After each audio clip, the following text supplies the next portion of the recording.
You're listening to 5 Things with Lisa Birnbach. Hi, it's Lisa Birnbach, and I'm just back from a quick trip to California to see my Exhibit B. Usually, when I visit Los Angeles, I try to see as many friends as I can, going for at least 3 meals a day in a frenzy of catching up and overeating and overdrinking and not really having any time for myself even. Instead, this trip, I was mostly Velcroed to my daughter, and I saw her friends and overate and overdrank with them. The point is, my appetite for life experiences is still huge, but I just can't do everything, and I'm finally realizing that. Is it a function of age, of resignation, of exhaustion, of jet lag? I don't know. I'm going to say, because it's self-serving, that it's maturity, an awareness that there will be a next time, and I can have different priorities on another trip. Now, of course, social media made me self-conscious because I think I posted a picture or two of something I saw in California, and then I thought, oh no, people are going to know I'm here. But you know what? It was Exhibit B's birthday, and that's why I was there, and I know that she and I had a very meaningful visit. Anyway, on to my 5 things of this week. Number 1 was a movie I saw on the plane going out there called Gloria Bell. Gloria Bell was, I guess you would call it, an independent comedy drama film from last year starring Julianne Moore, John Turturro, Michael Cera, and Holland Taylor. And it is an adaptation of a Spanish-language movie made by the Chilean writer-director Sebastián Lelio, who remade it in English with this cast. It's about a divorced woman, about 50, with grown children. And this movie has completely stayed with me. It's stuck. I almost thought of watching it again on the flight home. So Gloria is a woman with friends. She lives in Los Angeles. She has meaningful work. She has adult children, but she's lonely. And she loves to dance, and she meets guys at these dance clubs she goes to. ... The music is important in this movie. And of course, Laura Branigan's song Gloria is the music you hear as the movie wraps up. And of course, it's an earwig. Is that what they call it? An earwig? It's an earbug. Anyway, it's like a curse, except I like the song, but I've been hearing Gloria, Gloria, Gloria, Gloria for a week. But anyway, Gloria Bell, I recommend it. Number 2, healthier food choices at the airports. I have noticed this.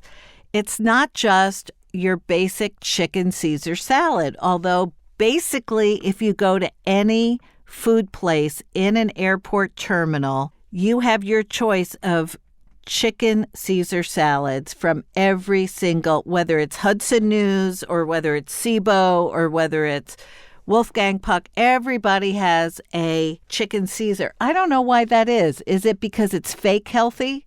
Because with all the cheese and Parmesan and salad dressing, I don't think it's very dietetic. But you can now get coffee with soy milk. You can get actual salads that don't have Caesar dressing. I'm noticing it and I'm appreciating it. So I want to underscore that it exists. There was one at LAX called Earth Foods that had vegan stuff even. And I'm impressed. It's better. I mean, because it's very hard to remember to bring your own food. I don't know. It's hard for me to remember to bring my own food. So nice to overpay for healthy food. Number 3, the realization that I don't really have to wear heels to be stylish. I've been I'm sad about the heels. I am. But when I see young people, and in this case, I'm going to include Melania Trump in her stilettos and Meghan Markle in her stilettos, I look at them and yes, it looks sexy, but it does not look comfortable. And it doesn't even look worth it to wear those heels. And I'm so glad that I can wear my flats or kitten heels and not feel like a glunk. And of course, young people wear sneakers with everything. Now, I am not ready to wear sneakers with a skirt. In fact, I once said, if you ever see me wearing sneakers and a skirt, you'll know I've given up. But now young people are wearing, very expensive sneakers and skirts. I think they look stupid. Anyway, it's a pleasure not to be running around in high heels. Did I mention that it was Exhibit B's birthday? That's number 4. Exhibit B had a wonderful birthday on Saturday. Her boyfriend took us out to brunch. That was so cool. We saw the actor Peter McNichol, who plays Jonah Ryan's uncle in Veep, at the restaurant. We had a lot of sightings of celebrities. Then that night, we went to this fantastic Mexican restaurant called Tallula's in Santa Monica. Ted Danson was there, I think because it was her birthday. I'm not sure. We just had so much fun. And she said it was the best birthday she ever had. Her friends were really fun and nice. I enjoyed it. I enjoyed everything about it. And number 5, the theatrical presentation of The Investigation, which was a live reading of, wait for it, the Mueller report. This is streaming. You can find it online wherever you go online. It's called The Investigation. John Lithgow as Donald Trump was magnificent. He didn't do an impersonation. He didn't do the voice and he didn't do that. And he was still fantastic. Remember him in The Crown as Winston Churchill? He was fantastic there. Is there anything that man cannot do? Anyway, it's not the usual celebrities who are in all those PSAs in a white T-shirt saying enough. It's Annette Bening and Kevin Kline and Michael Shannon and Jason Alexander as Chris Christie. Very good casting. And it was put together by the playwright, I think his name is Robert Schenken, who is the guy who did the Kentucky Cycle, the writer who wrote the Pulitzer Prize-winning Kentucky Cycle. Anyway, it was great. And now, very excited to meet Shannon Watts, the founder of Moms Demand Action for Gun Sense. Shannon Watts is here in person in the studio, and her new book is Fight Like a Mother: How a Grassroots Movement Took on the Gun Lobby and Why Women Will Change the World. And we're not only going to talk about her book, we're going to talk about how she, as she describes herself in the book, an ordinary housewife, not really ordinary, she had 5 kids and had free time while having 5 kids, was inspired, moved to do something about the problem with illegal guns, do something about the epidemic of gun murders and homicides and accidents. And she, in almost 7 years, has made a huge difference in this country. Welcome to the show. Thank you so much for having me. Shannon, why America? Why do we have this problem that no other developed country has? Is it the cowboy and Indians culture where little boys start shooting imaginary guns? And why here, not anywhere else?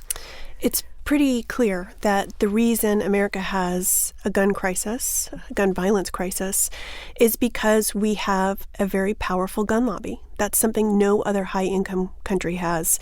The gun lobby has been around for decades, but they became very radicalized. The leadership did in the 70s, and they became a lobbying organization. This is not your grandfather's NRA, which was all about gun safety and hunting and different sports with guns.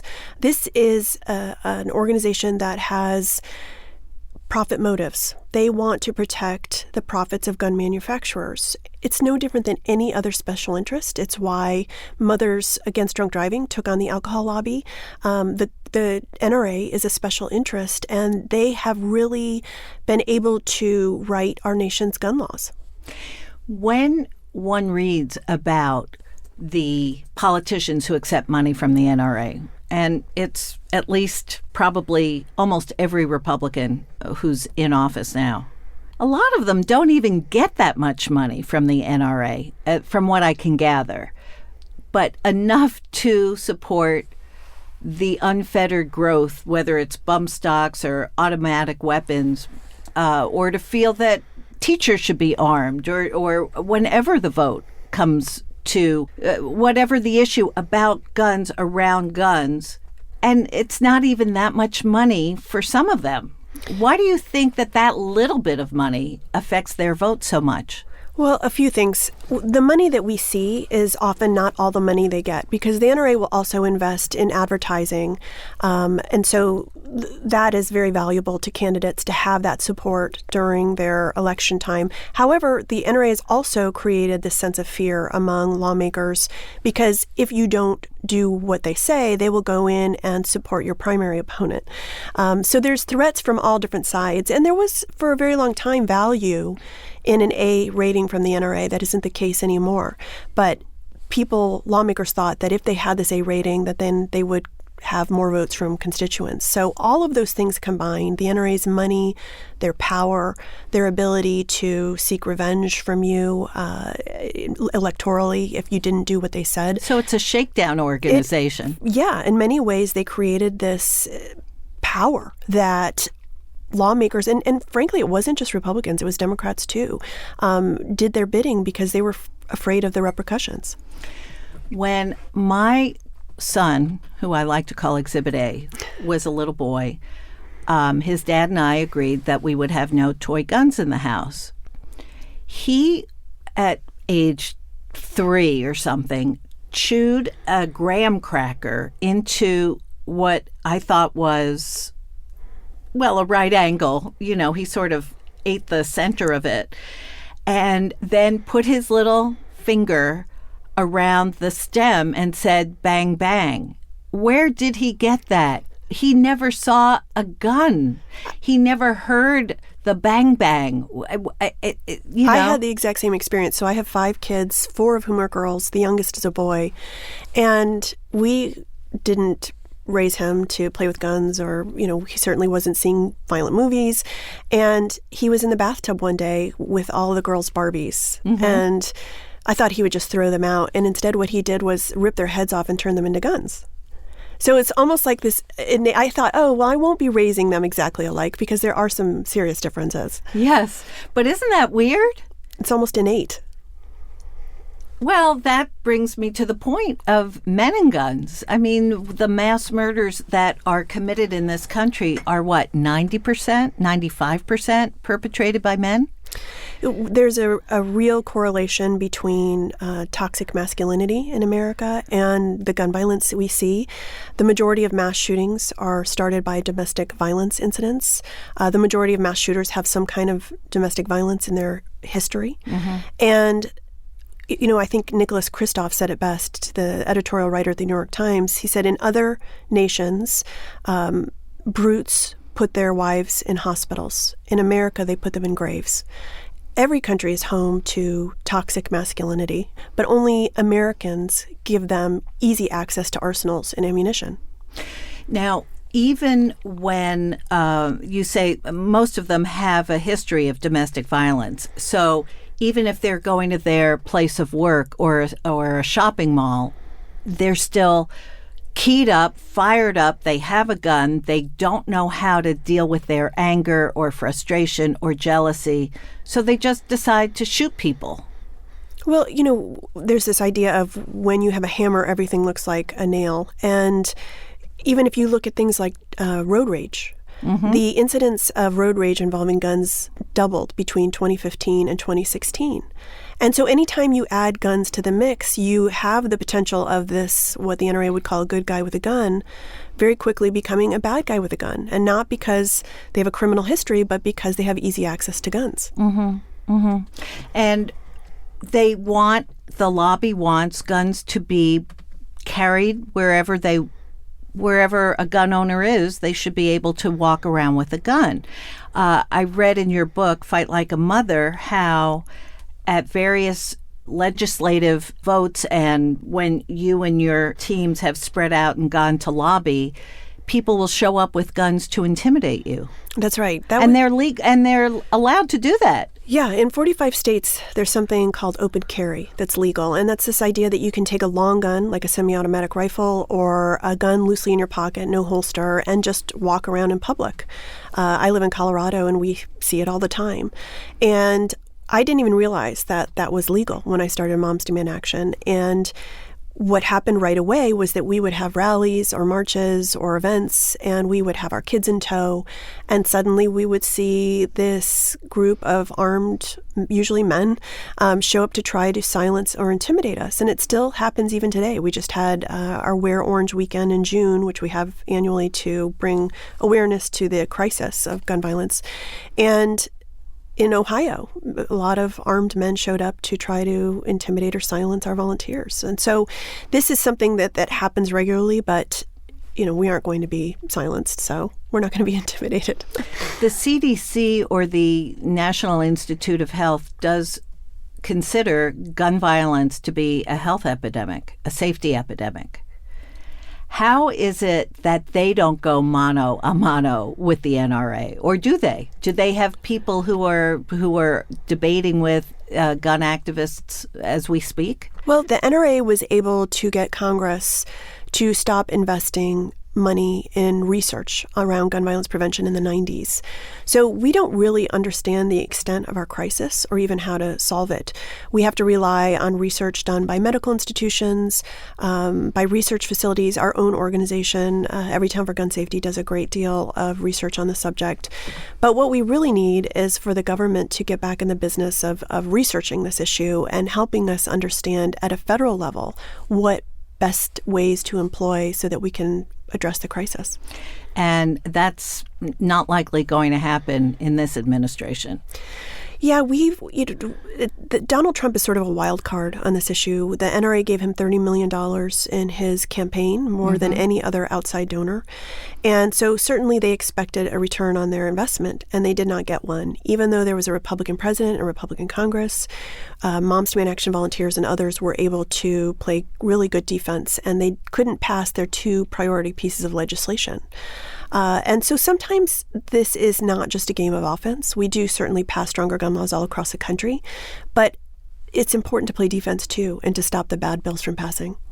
Speaking of which, is there ever going to be a constitutional review of the Second Amendment, and do you support one if there would be?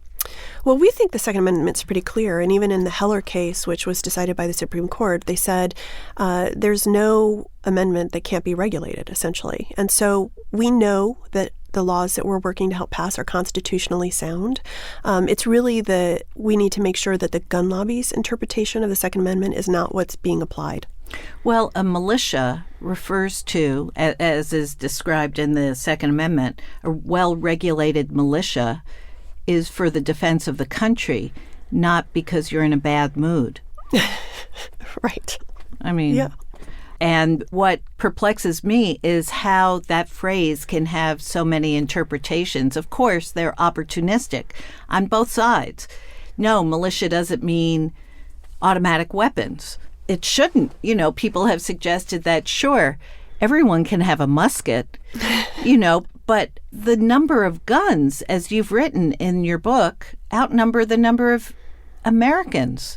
Right. There are 400 million guns in this country in civilians' hands. About 17% of the gun owners own over half of those guns. So wow. It goes to show you that the gun lobby has convinced a certain amount of Americans that they need to own an arsenal. And that if the NRA's experiment of more guns and fewer gun laws was successful, we'd be the safest country in the world. Instead, we have 25 times higher gun homicide rate than any other developed nation. Is there a country that does this right? Obviously, as you said, no other country has an NRA. But with that being said, is there a country that manages its weapons, its guns better? There are other countries that have high gun rates, ownership per capita, but Obviously, there's no other nation that has our levels of gun violence. If you look at Israel, for example, they have incredibly strict gun laws. You have to store your guns by sundown, and they require training and background checks and all of the things that the NRA is working to erode in this country. And this is so they can please Winchester and Glock, or I don't even know the names of the manufacturers, but this is so they can... Well, the NRA is a front for gun manufacturers, and gun manufacturers' whole goal is to sell guns and accessories because it's been an incredibly profitable business for so long, especially with a Democrat in the White House. They can use that person as a boogeyman to sell guns. After the Sandy Hook shooting tragedy, the NRA's annual budget rose by over $100 million because so many people went out and bought guns. They were afraid that they were going to be confiscated. So the NRA has seen, and gun manufacturers have seen, a significant drop in gun sales since Donald Trump was elected. We call it the Trump slump. At least $100 million in revenue losses just since 2016. And that's why we see them trying to loosen gun laws at a state level. It's why we see them trying to deregulate silencers. Right. All of these things, arms teachers, they're all a cash cow for gun manufacturers. So when a person who works for the NRA, let's say, or works for a manufacturer, let's say, sees a tragedy on the news that that kids were killed or innocent bystanders were killed in a mass shooting, that person has to say to him or herself, wow, I helped that. I helped make that. Good for us. That's great. Good publicity for our guns, for our silencers, for our bump stocks. I mean, it almost doesn't seem human to me to be on the side of guns. I'm an admittedly very biased person on the subject, but it's a certain kind of, I don't know, moral vacuum. Well, I mean, first of all, I will tell you that, we aren't opposed to the Second Amendment. Many of our volunteers are gun owners or they're married to gun owners. But this is about restoring the responsibilities that go along with gun rights. And certainly the leadership of the NRA, they are fueled by greed, as are gun manufacturers. And they would argue with you every time there's a shooting tragedy that more guns would have somehow solved it. Right. And this is my next question to you. In that argument, let's say if the teachers had been armed, then the kids would have been safe. No, it turns everything into chaos, flying bullets on both sides. How would that make anybody safe? Well, if you look at the recent shooting in Douglas County, near where I live in Colorado, if you remember at the STEM school, it was just a couple months ago. And a new report just came out talking about the aftermath of that shooting. And there was an armed school resource officer, and that officer accidentally shot at the Douglas County sheriff and actually hit a student as well. Right. So we know that police are able to hit moving targets about 30% of the time. And these are incredibly highly trained police officers. So the idea that we're going to turn everyday teachers or school faculty into sharpshooters is obscene. How do you keep up good spirits and keep up morale when we get numbed? You said, do you remember the most recent shooting in Douglas County? Honestly, I don't. That shooting devastated lives. And yet, for me, it's not even on my radar because so many bad things happen every day, every week. There's shootings, constantly in this country. And we do get numbed. How do we not get numb? How do we stay focused? How do you keep your troops, as it were, motivated? Yeah, it's an important question. I don't know that we're numb because we do care. I think we're overwhelmed. At times, I think the pundits aren't talking about it because many of them are beholden to the gun lobby. Media have run out of ways to tell the story often. And so these shootings happen and they receive too little attention. But in the communities where they're happening, the parents are terrified, whether it's sending their kids to school or playing on the streets, wherever it is. And I don't think parents will ever be numb to gun violence in this country. It's why our organization tripled in size after the Parkland tragedy, because Americans realized it was time to get off the sidelines. I honestly didn't know till Parkland or its aftermath that children in public schools all across this country, even in kindergarten or nursery school, are given live shooter training. I had no idea. I live in a bubble, I admit it, here in New York City, where we have very strong laws and where so far, thank God, there haven't been school shootings. But when you've realized, and there was a very, very good PSA I saw, maybe you produced it or Everytown, of a child giving adults instruction on live shooter drills. This is not the country that we are supposed to be. There's blood on all of our hands in a way, don't you think? Yeah, I was just at Levi's, and I was speaking at their community volunteerism day, and the CEO, Chip Berg, was telling me that in San Francisco, his kids do more active shooter drills than they do earthquake drills, which tells you a little bit about our country. We've just done research, and we've come out with a position on this issue of active shooter drills, which are done all over the country. Mm-hmm. And that is that there is no data or research that shows they help in an actual active shooter situation when children are involved in these drills, right? They don't result in better outcomes. However, there is data and research that shows these drills cause anxiety and depression. Yes. So we are recommending that children do not do these drills, that if adults want to drill and teachers, that's fine, but they are causing trauma across the country. In fact, how could they not? In Indiana, they were trying to pass legislation that would allow teachers to be shot with rubber bullets so they would feel their true urgency of a mass shooting. I mean, they've turned into such over-the-top Rambo-style shooter drills, and of course they're terrifying. I can't even imagine. I'm imagining 10-year-old Lisa having to deal with that and then trying to make it like it's no big deal. Yeah, how can you kids can't feel safe in schools if they're constantly worried there's going to be an active shooter that comes in. So your organization, Moms Demand Action, is going to recommend that the drills be suspended for students? Well, I mean, it's up to every parent, but we are seeing data that shows that they're actually detrimental for children.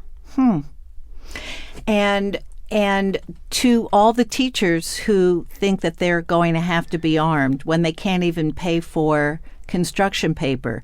I mean, we hear stories all the time about teachers who have to pay for their own supplies and go over and above what their school district will allow. Now, guns, are there states where teachers are now having to learn how to shoot? Well, there are states that have passed laws that allow teachers to be armed. It is not mandatory, and it's mainly up to the teachers. And I always worry about those teachers who do want to be armed. Yes. But we have gone, so for example, in a state like Florida, they just passed a law allowing teachers to be armed because we have this grassroots army on the ground. We've gone district by district, and we've gotten a large majority of the districts where students are to say they will not participate in that program. So there are different ways to get around these laws. Well, I think you're a hero. And I know you didn't start this group for your own ego or glorification, and to see women gather together with a few good men and be as effective as you are, coming from home, folding laundry to now, it's a very impressive thing, Shannon. Thank and I'm you. so glad you were able to come with us today, come be with us today. But I would love to know your 5 things that make life better, because everybody still has to have a break and treat herself well. So an anti-gun violence lobbyist such as yourself. Advocate, yes. Let's anti-gun violence advocate. I like that. I do like that too. I wish I could say it, but I do like it. An AGBA, an anti-gun violence advocate, such as yourself, in your adorable blazer and Lacoste shirt, which did not go unnoticed here. Thank you. Yes. I learned it all from your book. Thank you. Thank you, I guess. Let's just change the direction a little bit and talk about self-care in this time of terrible crisis. Mm-hmm. It's important. It's not frivolous. It's taken me a long time to understand that. When people would say, "Oh, you're very tense, you need a massage." "Oh, I can't treat myself to a massage."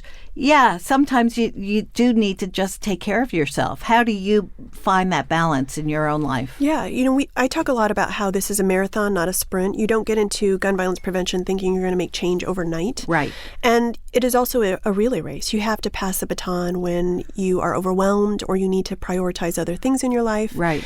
And I personally, I take a bath every night. That's my escape, even when I'm not on vacation, just to kind of chill. Yeah, chill and detach from social media. But the other piece is getting outside. I love to hike. I live in Colorado, which makes it very easy to do. And I just try to spend time with my family whenever I can. And it is traumatizing to work sometimes on this issue because there's so much gun violence in this country. And so even if you haven't experienced it firsthand, you're always seeing it on the news. And we work a lot with gun violence survivors, and really they inspire me. The idea that you would go through such a horrific experience and turn that pain into purpose to help other people, even perfect strangers, is heroic. Lucy McBath, great example. Yeah, now a congresswoman. Her son was murdered, and she became... her son was murdered while she was undergoing cancer treatment. She had breast cancer, and so she sent her son to visit her husband in Florida. She was in Georgia, and he was at a gas station, and someone said his music was too loud, a white man, and Jordan, who was a black teen, didn't turn his music down, and this white man opened fire and killed Jordan. And Lucy, this was a month before the Sandy Hook shooting, Lucy turned that grief into action pretty immediately. Her dad was an NAACP activist, so it ran in her family. And she became a Moms Demand Action volunteer. And I can remember always saying to her, like, when are you going to run for office? And then one day she said, I'm going to do this. I'm ready. And we canvassed for her and we supported her financially. And she won a seat in Georgia that had been held by Republicans for 30 years, and Newt Gingrich's sole seat. And the first thing she did as a congresswoman was to co-sponsor and help pass a bill that would close the background check loophole. Incredible. Very inspiring. Okay, your 5 great things that help make your life better, besides baths. Exactly. So first, noise-canceling headphones. And this is a new thing to me. I had never had them before. My husband bought them, and I can't even explain what a game changer it is if you're on planes all the time. Mm-hmm. So you don't hear crying and snoring and all the other things that happen on planes. Do you have the kind that fit over your head? Or yes, the big ones. The big ones. It really does block out all the noise. And then you can listen to other things. I love them. Have to get those, yes. They're chunky to travel with, but it's worth it. Number 2. Frank Ocean. I listen to his music all the time on the road. I'm waiting for his next album to drop, but he's always with me on the road. Have you seen him perform live? I haven't, but I would love to. Okay, we're sending that intention out there. Yes. Frank Ocean tickets. Right. I'm manifesting those. Right, exactly. And number 3? The RealReal. This is also something I found within the last year, and it is so great because it's a website where you can buy consigned designer items. And so because I have to wear different clothes all the time for photos or I'm on the road, it's a really cheap way to buy nice things. And I also consign stuff. My husband says I have a very expensive bartering system going on. But you can buy stuff on the RealReal. With your credit. With your credit. Yes. And then you can sell it back exactly. if you and I've done of that. It. Yes. Yeah. Yes. I Who love hasn't? Keep the tags on. That's right. Number 4. The Real Housewives. Okay, all of them? Almost all of them, but especially New York, Orange County, and Beverly Hills. That's almost all. Well, it's international, There's a ton too. of them now, There are a ton of them, yeah. My lifelong dream was just realized because I was at a book party in L.A. and Kathy Hilton was there. So that was a big deal. Is that Paris's mother? Yes. Oh, please. And Kyle Richards' sister. Oh, please. Yeah. Was anybody sloppy? No, everyone was very put together. But I mean, just to have your picture taken with Kathy Hilton, it was wow. Yeah. I took the opportunity to ask her if she was going to be on the Real Housewives, and she was very vague. Oh, So who knows? They coach her to be very vague, probably. But wait, the women. What's the appeal? I know it's mindless and fun. It's mindless and fun, and the drama is just. It's sort of living vicariously through them because no one actually has a life like that. Including them, right? I wonder, where you just argue with people and then drive nice cars. I don't know. That's my job. I argue. I get my nails done, and then I drive fancy cars, and then I drink. Yeah, it's a life. And number 5, Moms Demand Action volunteers.